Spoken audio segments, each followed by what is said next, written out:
حق ہے علی حق ہے علی علی جدھر حق ہے ادھر مانا جدھر حق ہے ادھر مانا جدھر۔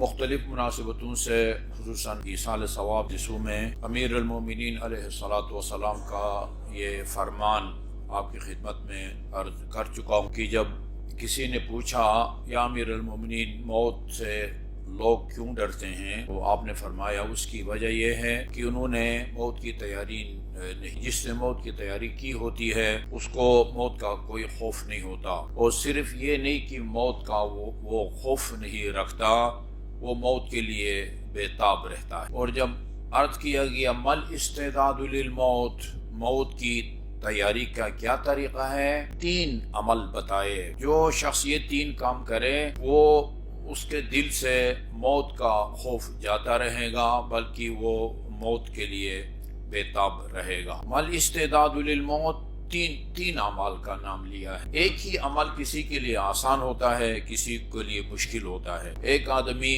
قرآن میں ہے، ایک ہی عمل نماز کے بارے میں ہے، انہا لکبیرۃ الا علی الخاشعین، نماز بہت سنگین ہے، پہاڑ لگتی ہے، ماں سوائے ان لوگوں کے جو خاشع ہیں، متواضع ہیں، ان کو نماز کے بغیر قرار نہیں آتا۔ رسول اسلام کا فرمان ہے قرۃ عینی فی الصلاۃ، میری آنکھوں کی ٹھنڈک نماز ہے۔ تو یہ 3 کام بتائے ہیں۔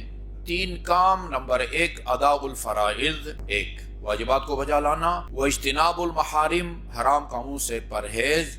واجبات کو وہی بجا لا سکتا ہے جس کو واجبات کا علم ہو، حرام کاموں کو بھی وہی ترک کر سکتا ہے جس کو حرام کاموں کا علم ہو۔ بہت سارے لوگ بے دین نہیں ہوتے، وہ لاپرواہ نہیں ہوتے، وہ گستاخ نہیں ہوتے، اللہ تعالیٰ کی شان میں لا علمی کی وجہ سے گناہ کر رہے ہوتے ہیں۔ رشوت لیتے ہیں اس خیال سے کہ شاید یہ رشوت کے زمرے میں نہیں آتا، سود کھاتے ہیں اس خیال سے کہ شاید یہ سود کے زمرے میں نہیں آتا۔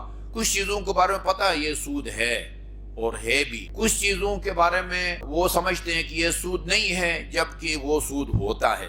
اس لیے حرام کاموں سے وہی بچ سکتا ہے جس کو پتہ ہو کہ یہ حرام ہے۔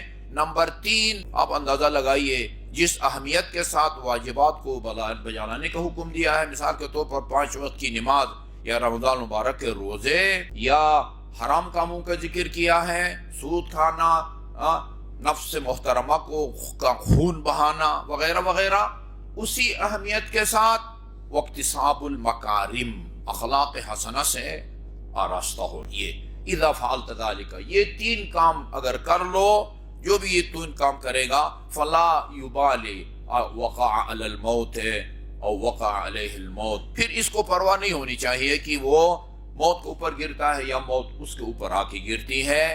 یہ آخری جملہ جو ابھی عرض کرنے والا ہوں وہ اکثر ہم کو سنایا جاتا ہے کہ حضرت علی نے فرمایا، یہ ابتدائی جملے نہیں سنائے جاتے۔ چنانچہ ابو طالب کے فرزند کو پرواہ نہیں ہے کہ وہ موت کے اوپر گرے یا موت اس کے اوپر آ کے گرے۔ اخلاق حسنہ کے اپنانے کو اتنی اہمیت دی ہے جتنے 5 وقت کی نماز کو اہمیت دی ہے، اتنی اہمیت دی ہے جتنے حرام کاموں کو ترک کرنے کی اہمیت۔ اخلاق حسنہ، اخلاق 2 قسم کے ہیں، اخلاق حسنہ اور اخلاق رذیلہ، پسندیدہ اخلاق صفات اور ناپسندیدہ اور قابل مذمت صفات۔ قابل مذمت صفات میں سے ایک اہم صفت جو انسان کو بعض اوقات کفر کی حد تک لے جاتا ہے، اور وہ شیطان جو ہے وہ راندہ درگاہ الہی قرار پایا، اخرج فإنک اللعین، ملعون کہا ہے جس عمل کی وجہ سے اللہ تعالیٰ نے ابلیس کو، وہ تکبر ہے۔ تکبر کی وجہ سے ابلیس اللہ کی زبانی ملعون قرار پایا ہے، تکبر۔ یہی وجہ ہے کہ امیر المومنین علیہ الصلوۃ والسلام کا ایک مختصر سا خطبہ ہے اسپیشل حج کے بارے میں، اس پورے خطبے میں حج کا فلسفہ بیان کیا ہے۔ اللہ تعالیٰ اگر چاہتا تو ایک ایسی جگہ پر جہاں پر یعنی وہ پانی بھی فراوان ہوتا، سبزہ ہوتا، یہ پھلدار درخت ہوتے، ادھر جا کے فریضہ حج انجام دینے کا حکم دے سکتا تھا، لیکن ایسا نہیں کیا۔ آپ دیکھتے ہیں کہ میدان عرفات میں کہاں آپ ظہر کی اذان سے لے کے مغرب تک رہتے ہیں، مزدلفہ میں وہ فجر سے کچھ پہلے آپ پہنچتے ہیں اور سورج کی پہلی کرن نکلنے تک مزدلفہ جس کا نام مشعر الحرام ہے وہاں آپ طلوع آفتاب تک رہتے ہیں. وہاں کیا ہے ہم نے دیکھا ہے وہ جس ٹینٹ کے اندر ٹینٹ بھی نہیں ہوتا مزدلفہ میں, وہ 15 یا 20 ریال کی ایک نائلون کی چٹائی ہوتی ہے, اس کے ساتھ ہی وہ ربڑ کا وہ تکیہ بنا ہوتا ہے, کوئی یہی سے لے کے جاتا ہے, اس ربڑ کے تکیے میں پھونک بھرتے ہیں اور اسی کے اوپر ہم نے جرنیل کو بھی سوتے ہوئے دیکھا ہے, اس کے بیٹ مین کو بھی سوتے ہوئے دیکھا. یہ کس مقصد کے لیے اللہ تعالیٰ نے اسے کیا ہے؟ فرمایا تکبر کے خاتمے کی خاطر. تکبر کے خاتمے کی خاطر اللہ تعالیٰ نے بیت اللہ کا حج کا واجب قرار دیا ہے. خاتون جنت علیہ الصلوۃ والسلام کا جو خطبہ ہے اس خطبے میں بھی آپ نے نماز احکام کا فلسفہ بیان کیا ہے, روزے کا فلسفہ, زکوٰۃ کا فلسفہ, وہ اہل بیت کی پیروی کا فلسفہ, توحید کا آپ نے بھی فرمایا ہے. یہ نماز کا فلسفہ یہ انسان کے اندر سے تکبر کا خاتمہ ہے. تکبر کا خاتمہ.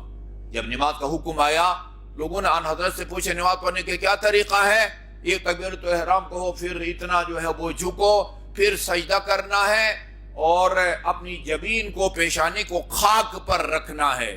مغرور عرب اتنے مغرور ہوتے تھے, اگر کسی گھر میں جاتے چوکھٹ کی وہ اونچائی کم ہوتی اور ان کی لمبائی زیادہ ہوتی, وہ کہتے تھے کہ اس کو کاٹو, اس لیے کہ مجھے داخل ہونے کے لیے جھکنا پڑتا ہے, جھکنا میری شان کے خلاف ہے. ان لوگ رسول خدا نے فرمایا کہ پوری نماز کی روح سجدہ ہے. ادھر نماز میں سے سجدے کو نکالو پھر کچھ نہیں بچتا. غرور کو توڑنے کے لیے, غرور کو ابھی جدھر حق ہے ادھر مولا